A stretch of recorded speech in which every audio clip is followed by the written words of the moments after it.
বাংলার জমিনের শ্রেষ্ঠ মুফাসসির আল্লামা সাঈদী সাহেবকে এইরকম ঘৃণিত প্রস্তাব দেওয়া হয়েছিল না হয় নাই?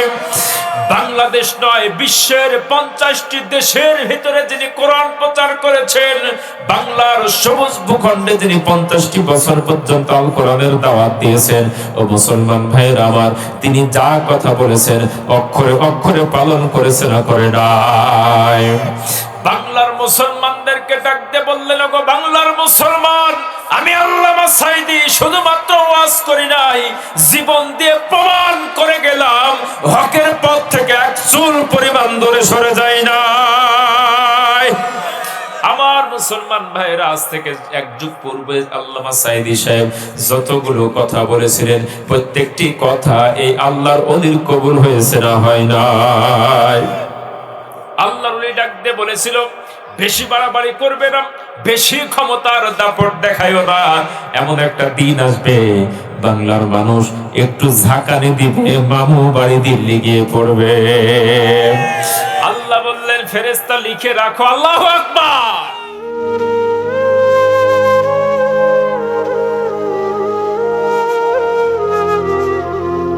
أعوذ بالله من الشيطان الرجيم.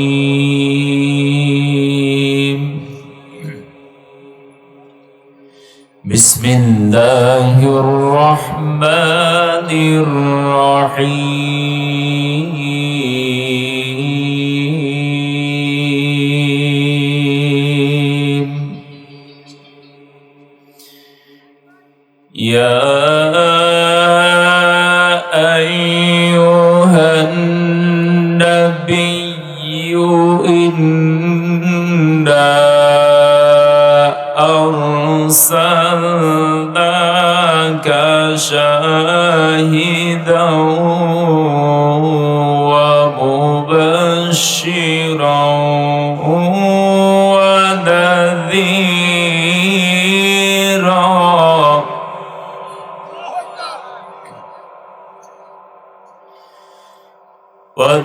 وداعيا إلى الله بإذنه وسراجا منيرا.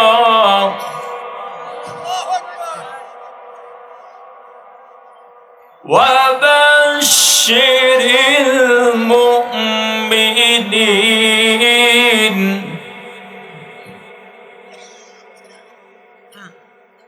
وبشر المؤمنين بأن لهم من الله فضلا كبيرا.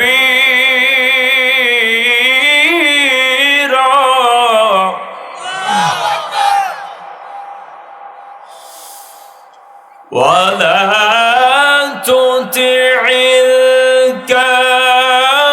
الكافرين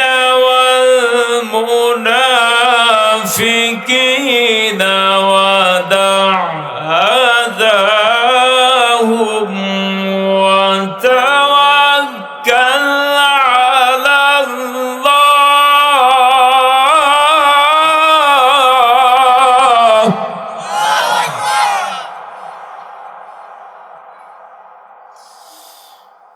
ولا تطع الكافرين والمنافقين ودع أذاهم وتوكل على الله.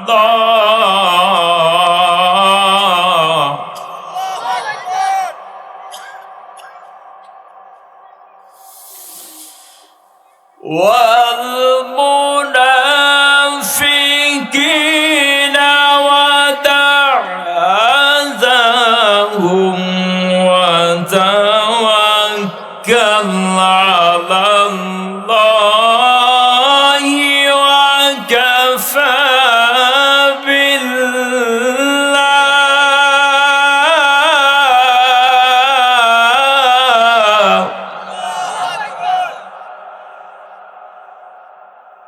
وكفى بالله وكيلا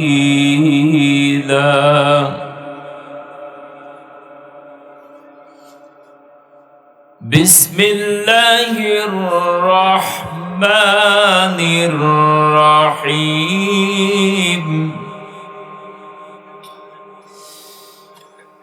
ما كان محمد أبا أحد من رجالكم ولكن رسول الله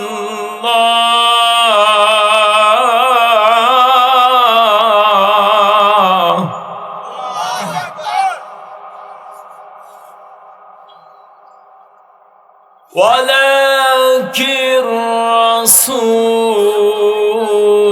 الله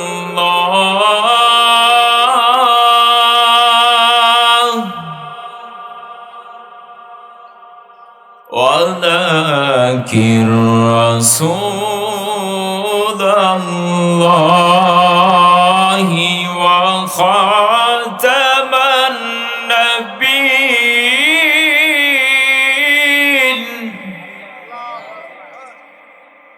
وكان الله بكل شيء عليما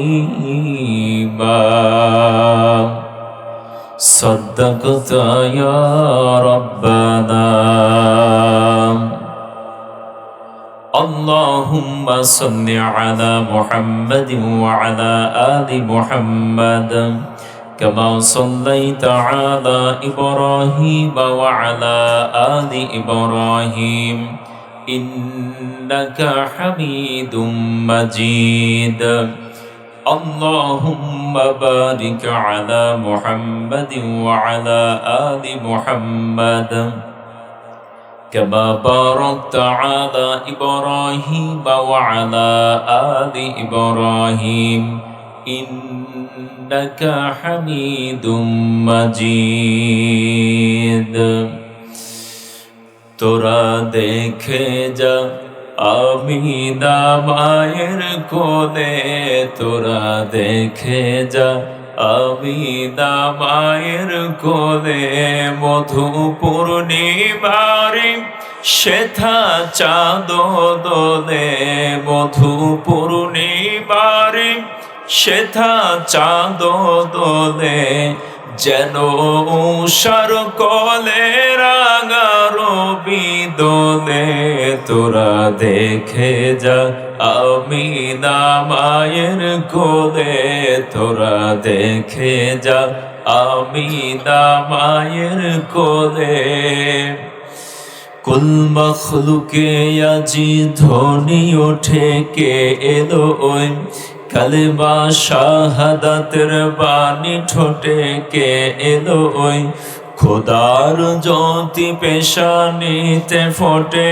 কে এলো ওই আকাশে গ্রহ তারা পড়ে লুটে কে এলো ওই পড়ে দুরুদ ফেরেশতা বেহেশতের সব দুয়ার খুলে তোরা দেখে যা আমিনা মায়ের কোলে তোরা দেখে যা আমিনা মায়ের কোলে মধু পূর্ণিমারে শ্বেতা চাঁদ দোলে মধু পূর্ণিমারে শ্বেতা চাঁদ দোলে যেন উষার কোলে রাঙা রবি দোলে তোরা দেখে যা আমিনা মায়ের কোলে চিৎকার দিয়ে বলি আল্লাহু আকবার। সম্মানিত উপস্থিতি, আসুন প্রশংসা জ্ঞাপন করি সে মহান আল্লাহ পাক রব্বুল ইজ্জত ওয়াল জালালের দরবারে, যে মহান মনিব আজকে হাজারো ব্যস্ততাকে উপেক্ষা করে সুস্থ রেখে ভালো রেখে এই মাহফিলে আমাদেরকে উপস্থিত হবার মতো তৌফিক এনায়েত করেছে। সে আল্লাহ তাআলার দরবারে সকলে প্রশংসা জ্ঞাপন করি, সকলে বলি আলহামদুলিল্লাহ। দরুদ ও তাসলিমা বর্ষিত হোক বিশ্ব মানবতার মুক্তির দূত, বিশ্ব নেতা আকে নামদার তাজদারে মদিনা দুলালে আমিনা সরদারে দো আলম নবী কর শিরোমণি আহমদে মুস্তফা মোহাম্মদে মুস্তফা, সকলে বলি সাল্লাল্লাহু আলাইহি ওয়াসাল্লাম। সম্মানিত উপস্থিতি, আমি পেছনে ফিরে যাচ্ছি না। 5টি স্পাশ যা অতীত হয়ে গিয়েছে, আল্লাহর কাছে যারা ভুল করেছেন তারা মাপ চাবেন, ঠিক কিনা? বিগত 16 বছর যারা যা কিছু করেছেন, যদি অন্যায় করে থাকেন, মানুষের উপরে জুলুম নির্যাতন করে থাকেন, যদি মানুষের হক নষ্ট করেন, গরিবের সম্পদ লুটে পুটে যদি খেয়ে থাকেন, আল্লাহর রাস্তায় তওবা করবেন। আল্লাহ তওবা কবুলকারী, ঠিক কিনা? আর ভুল যা হয়েছে, ভুলের জন্য কাফারা স্বরূপ বিগত জিন্দেগিতে ভালো কাজ করার চেষ্টা করবেন। সামনে কামিং জিন্দেগিতে যতদিন বেঁচে থাকবেন ইসলামের পক্ষে কাজ করবেন, কোরআনের পক্ষে কাজ করবেন। রাজি আছেন তো ইনশাআল্লাহ? ইসলাম ব্যতীত যারা যতই অহংকার তাকব্বারি ক্ষমতার পাওয়ার দেখাক না কেন, ইসলাম কোরআন আছে যার কাছে, সে যদি হিরো হয়, কোরআনের সঙ্গে বেয়াদবি করলে তার জিরো বানায় দেয় কে? আর কোরআনের সঙ্গে যদি লেগে থাকতে পারো গোলাম, তুমি যদি জিরো হও, তোমার হিরো বানায় দিবে কে? অতএব তারা চেয়েছিল বাংলার জমিন থেকে ইসলামকে মুছে দিতে, তারা চেয়েছিল আলেম ওলামাদেরকে কারা নির্যাতন নিপীড়ন করে বিভিন্নভাবে হামলা মামলা দিয়ে এই দেশ থেকে আলেম ওলামাদেরকে মুছে দেওয়ার একটা গভীর ষড়যন্ত্র শয়তান কর্তৃক পরিচালিত এক সময় হয়েছে না হয় না? আল্লাহ তাআলা বলেন, ইউরিদুনা লিউতফিউ নূরাল্লাহি বিআফওয়াহিহিম আল্লাহু মুতিম্মু নূরিহি ওয়ালাউ কারিহাল কাফিরুন। কাফেরেরা চায় বিভিন্ন ভাবে হামলা মামলা গ্রেফতার দেখায় ফাঁসির মঞ্চে তুলে আলেম ওলামাদের জবানকে বন্ধ করে দিতে, নেককারদের জবানকে বন্ধ করে দিতে, মুমিন বান্দাদের জবানকে বন্ধ করে দিতে। তারা চায় জমিন থেকে মুমিনদেরকে উৎখাত করতে। আল্লাহ পাক রব্বুল ইজ্জাতি ওয়াল জালাল ডাক দিয়ে বললেন, যারা ঈমান এনেছো, যারা কালেমা পড়েছো, যারা রাসূলকে আদর্শ নেতা হিসাবে গ্রহণ করেছো, তোমাদের বিরুদ্ধে যদি হাজারো ষড়যন্ত্র হয়, তোমাদেরকে যদি মামলাতে দেওয়া হয়, তোমাদেরকে যদি কারারুদ্ধ করা হয়, তোমাদেরকে যদি ফাঁসির মঞ্চে তোলা হয়, ফালা খাউফুন আলাইহিম ওয়ালা হুম ইয়াহজানুন, আমি আল্লাহ ঘোষণা দিলাম, এই জমিন থেকে তোমাদেরকে মূলোৎপাটন করতে পারবে না। তোমাদের কোনো ভয় নাই, তোমাদের কোনো চিন্তা নাই, তোমাদের বিজয় হবেই হবে। কথা বলো ঠিক কিনা মুসলমান? আমাদের বিজয় কেউ দাবায় রাখতে পারবে? একটা সময় ছিল মাহফিলের পোস্টারের নাম না দিলে মাহফিল করতে দেয় নাই, কথা ঠিক কিনা? সম্মানিত উপস্থিতি, সবকিছুর ফায়সালা কোথা থেকে হয়? আল্লাহ পাকের পক্ষ থেকে। এই জন্য উদাত্ত আহ্বান জানাবো আমার কলিজার টুকরা ভাইয়ের, আমরা সবাই মুসলমানের সন্তান। আমরা আল কোরআনকে আঁকড়ে ধরে সামনের জিন্দেগিটা কিভাবে করে বাংলার সবুজ ভূখণ্ডে আল কোরআনের শাসন ব্যবস্থা কায়েম করা যায়, এইটাই আমাদের লক্ষ্য থাকবে। রাজি আছেন তো ইনশাআল্লাহ? আসুন, রাসূল পাক সাল্লাল্লাহু আলাইহি ওয়াসাল্লাম আগমনের ঠিক 500 বছর পূর্বে পয়গম্বর ঈসা আলাইহিস সালাতু ওয়াস সালাম এই পৃথিবীর জমিনে ছিলেন। পয়গম্বর বিদায় নিলেন। এই 500 বছরের ভিতরে কোন নবী রাসূল আগমন করেন নাই। নবী রাসূল আগমন না করার কারণে পৃথিবীটা এমন ভাবে অন্ধকারচ্ছন্ন হয়ে গেল, এমন একটা সমাজে রূপান্তরিত হয়ে গেল, যেই সমাজের ভিতরে মদ, গাঁজা, ইয়াবা, বাবা, ফেন্সিডিল, এরপরে জুয়া, সুদ, নেশা, বাবা ছেলে এক জায়গায় বসে মদ খায়, কাবা শরীফ তওয়াফ করে উলঙ্গ হয়ে, কোনো কাপড় থাকে না গায়ে, জেনা ব্যভিচারের ভিতরে লিপ্ত হয়ে গেল সমাজ। আপনাদের সমাজে জেনা আছে নাকি? জেনা আছে? আহা, আল্লাহর কোরআন বলল, দেখো, শুধুমাত্র নামাজ পড়ে, শুধুমাত্র মসজিদে খুতবা দিয়ে এই সমাজকে পরিষ্কার করা যাবে না। সমাজ পরিষ্কার করতে হলে মাঝে মাঝে তরবারি ধরতে হয়। ওয়াসারিকু ওয়াসারিকাতু ফাকতাউ আইদিয়াহুমা, চোর যখন চুরি করবে তখন চোরের হাত কাটার বিধান কোরআনে আছে না নাই? তাহলে সমাজকে পরিষ্কার করার জন্য তসবির পাশাপাশি মাঝে মাঝে তরবারি ধরার প্রয়োজন আছে না নাই?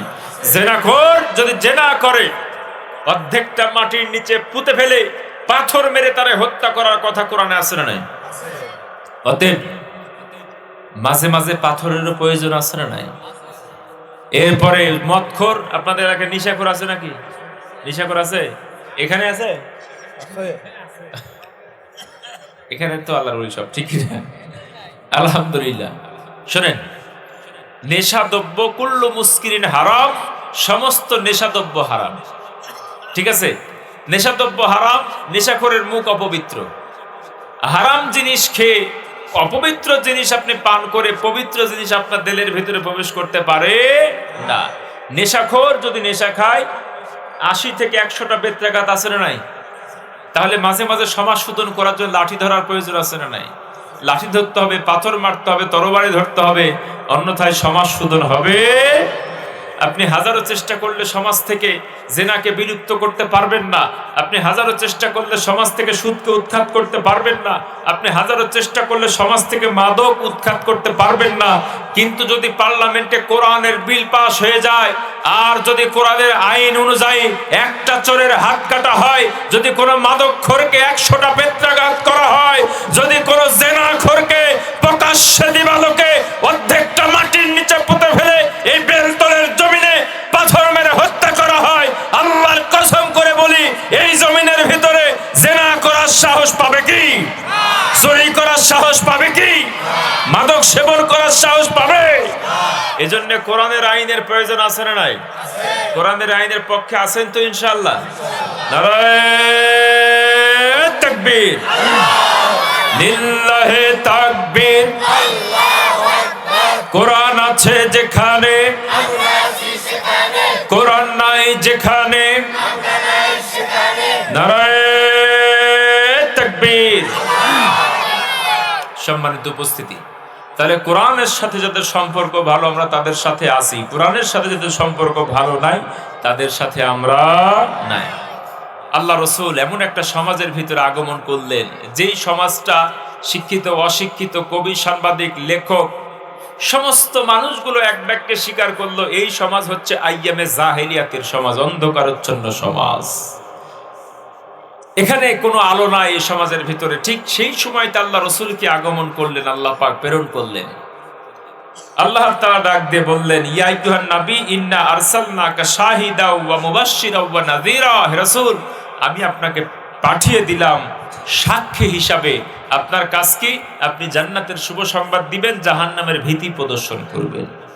আমার মুসলমান ভাইরা, আল্লাহ রসুল 17 বছর বয়স থেকে চিন্তা করলেন এইভাবে যদি সমাজ পরিচালিত হইতে থাকে তাহলে এই সমাজের ভিতরে ছোট্ট একটা মহিলা কন্যা সন্তান জন্মগ্রহণ করেছে, এই সন্তানটিকে প্রকাশ্য দিবালোকে বাবা টেনে হেসড়ে নিয়ে গিয়ে হত্যা করে, উলঙ্গ হয়ে কাবা তওয়াফ করে, কোনো ইজ্জত নাই। এই সমাজের ভিতর আমি বিবাহ করব, আমার সন্তান হবে, তাহলে এই সমাজে আমার সন্তানটি কি নিরাপদ না অনিরাপদ? অতএব তিনি একটা সংগঠনের ডাক দিলেন 17 বছর বয়সে। সেই সংগঠনের নাম কি? হিলফুল ফুজুল। এই সংগঠন দিয়ে সমাজের ভিতরে ন্যায় ও ইনসাফ প্রতিষ্ঠা করার চেষ্টা করলেন, গরিব দুঃখীর হক ঠিকঠাক মতো বাস্তবায়ন করার চেষ্টা করলেন, বিধবা তার হক যেন ঠিক মতো পায়, ইয়েতিম যেন তার হক ঠিক মতো পায়। এই জন্য তিনি অক্লান্ত পরিশ্রম করলেন 17 বছর বয়স থেকে একদম টানা 40 বছর বয়স পর্যন্ত। 23টা বছর তিনি এই অরাজনৈতিক সংগঠন দিয়ে অক্লান্ত পরিশ্রম করলেন সমাজ শোধন করার জন্য। কিন্তু সমাজ শোধন হলো? হয়েছে কি? সমাজ শোধন করার জন্য চেষ্টা করে কাজ হলো না। 40 বছর বয়স, কত বছর বয়স? 40 বছর বয়স মানুষের টার্নিং পয়েন্ট। এই 40 বছর বয়সে আল্লাহ রসুল এবার চিন্তা করলেন, দেখি তো এই 17-23টা বছর পর্যন্ত অরাজনৈতিক সংগঠন দিয়ে কাজ করলাম, সমাজে কি এমন ফায়দা হইল? শেষ পর্যন্ত দেখলো পরিস্থিতি 0-0-0।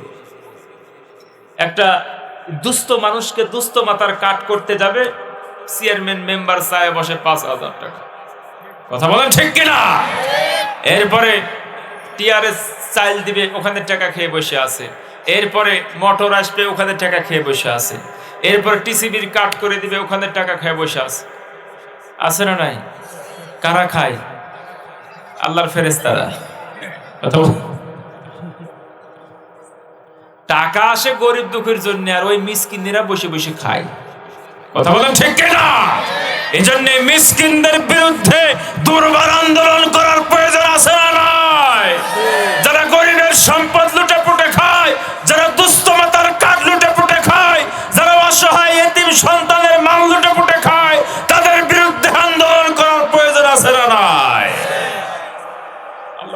বলছেন যে না, এইভাবে কাজ হবে না, আমি দাওয়াত দেব, আমি মানুষ নিয়ে যাবো, ওরা রাজনৈতিক দলের নেতা সব দুইটা পুইটে খাবে, তাহলে হবে না। এবার কি করলেন? হেরা পর্বতের গুহায় চলে গেলেন, গিয়ে তিনি অবস্থান করলেন, ডাক দিলেন, মালিক, মানুষের তৈরি করা আইন দিয়ে, শাসন ব্যবস্থা দিয়ে সমাজে শান্তি প্রতিষ্ঠা হতে পারে না। তোমার পক্ষ থেকে চূড়ান্ত একটা গাইডলাইন দাও, একটা কনস্টিটিউশন, সংবিধান নাজিল করো। আমার মুসলমান ভাইরা, হেরা পর্বতের গুহায় আল্লাহ রাসূল অবস্থান করলেন কয়দিন? আমার মুসলমান ভাইরা গভীর মনোযোগ।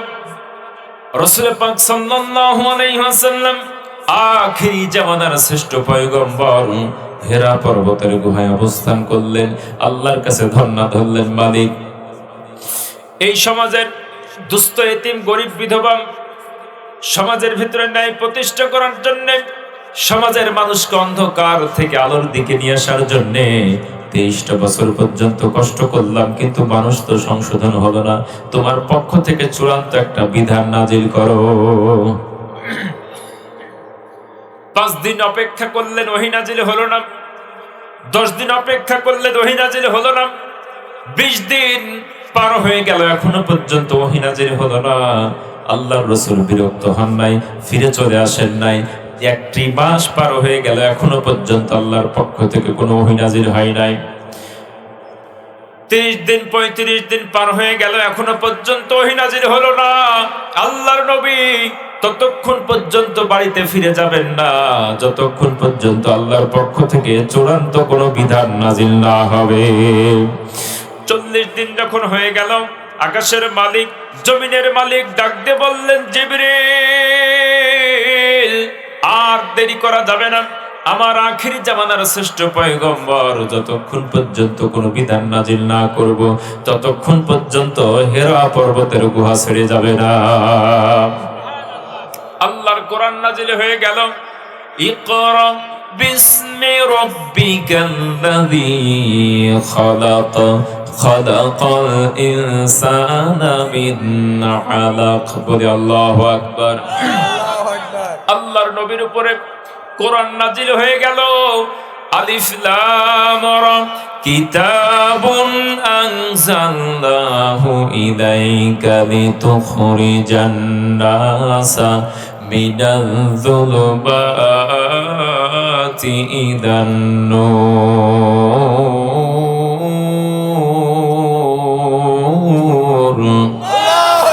আল্লাহর নবীকে ডাক দিয়ে বললেন, পয়গম্বর, কিতাবুন আনজালনা ইলাইকা লিতুখরিজান নাসা মিনাল যুলুমাতি ইলান নূর, এই কিতাব দিয়ে মানুষকে আপনি দাওয়াত দিতে থাকেন। এই কিতাবটা মানুষ অন্ধকারচ্ছন্ন হয়ে গেল, সমাজ অন্ধকারের ভিতরে নিপতিত হয়ে গেল। এই কোরআন যদি মানতে পারে, কোরআন যদি তারা অনুসরণ করতে পারে, অন্ধকার থেকে কোরআন তাদেরকে আলোর দিকে নিয়ে যাবে। ফামান তাবিআ হুদায়া ফালা খাউফুন আলাইহিম ওয়ালা হুম ইয়াহজানুন। চিৎকার দিয়ে বলে আল্লাহু আকবার। আল্লাহ তাআলা ডাকতে বললেন, যদি কোনো বান্দা কোরআন মানতে পারে, কোরআন অনুযায়ী ব্যক্তি জীবন, পারিবারিক জীবন, সামাজিক জীবন, রাষ্ট্রীয় জীবন যদি পরিচালনা করতে পারে, তার জীবনে কোনো ভয় নাই, হায়াতের জিন্দেগিতে কোনো ভয় নাই, কবরের ভিতরে কোনো ভয় নাই, হাসর মিজান পুলসিরাত কোনো জায়গায় কোনো ভয় নাই। আমি আল্লাহ তাআলা বিনা হিসাবে তার জান্নাতের ভিতরে প্রবেশ করাবো। চিৎকার দিয়ে বলি সুবহানাল্লাহ। আল্লাহর নবীর উপরে কোরআন নাজিল হয়ে গেল। নবী আমার আম্মাজান খাদিজাতুল কুবরা রাদিয়াল্লাহু তাআলা আনহাকে ডাক দিয়ে বললেন, খাদিজা রে, আমার উপরে এইরকম ওহী নাজিল হয়েছে, আমার গোটা দেহের ভিতরে জ্বর চলে এসেছে, অতএব তাড়াতাড়ি করে আমারে কম্বল দিয়ে ঢেকে দাও। আল্লাহর রাসূলকে যখন কম্বল দিয়ে ঢেকে দেওয়া হলো, সাথে সাথে কোরআনের আয়াত নাজিল হয়। বলে সুবহানাল্লাহ। ইয়া আইয়ুহাল মুযাম্মিলু কুমিল লাইলা ইল্লা কালিলা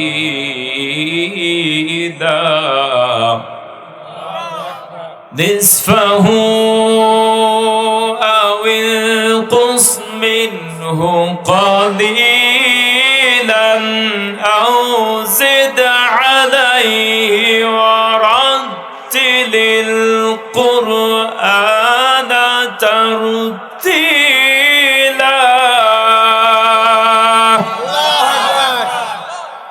আল্লাহ তাআলা ডাক দিয়ে বললেন, পয়গম্বর, এইভাবে করে যদি আপনি কম্বল গায়ে দিয়ে শুয়ে থাকেন তাহলে সমাজ সুন্দর হবে না। ইয়া আইয়ুহাল মুদ্দাসসির কুম ফাআনযির ওয়া রাব্বাকা ফাকাব্বির। ও আব্দুল্লাহর পুত্র মুহাম্মদ, আখিরি জামানার শ্রেষ্ঠ পয়গম্বর, আপনি যদি চাদর মুড়ি দিয়ে ঘুমিয়ে থাকেন তাহলে মক্কার লক্ষ লক্ষ মানুষগুলো ঘুমিয়ে যাবে। চাদরটি ছেড়ে দেন, আপনি দাঁড়িয়ে যান। কুম ফাআনযির ওয়া রাব্বাকা ফাকাব্বির। আল্লাহর জমিনে আল্লাহর দ্বীন বাস্তবায়ন করার জন্য নারায়ে তাকবীর, আল্লাহু আকবারের ধ্বনি তুলুন। আল্লাহু আকবার। আমার মুসলমান ভাইয়েরা, গভীর মনোযোগ। আল্লাহর নবী যখন দ্বীনের দাওয়াত দিতে শুরু করলেন, মক্কার ধনী ধনী মানুষরা সর্বপ্রথম ইসলাম কবুল করেন নাই। মক্কার যেগুলো দুস্থ গরিব মানুষ, ইয়েতিম মানুষ, যারা একদম নিঃস্ব মানুষ, তারা আল্লাহর রাসূলের হাতের উপরে হাতটা দিয়ে কালিমা পড়েছে না পড়ে নাই? বেলাল রাদিয়াল্লাহু তাআলা আনহু আল্লাহর রাসূলের হাতের উপরে হাত দিয়ে কালিমা পড়ে মুসলমান হয়ে গেলেন। খাব্বাব রাদিয়াল্লাহু তাআলা আনহু আল্লাহর রাসূলের হাতের উপরে হাত দিয়ে কালিমা পড়ে মুসলমান হয়ে গেলেন। সুমাইয়া, আম্মার, ইয়াসির আল্লাহর রাসূলের হাতের উপরে হাত দিয়ে কালিমা পড়ে মুসলমান হয়ে গেলেন। আমার মুসলমান ভাইয়েরা, গরিবের হক বাস্তবায়ন করার জন্য যেই নবী অক্লান্ত পরিশ্রম করলেন, গরিবরা সর্বপ্রথম ইসলাম কবুল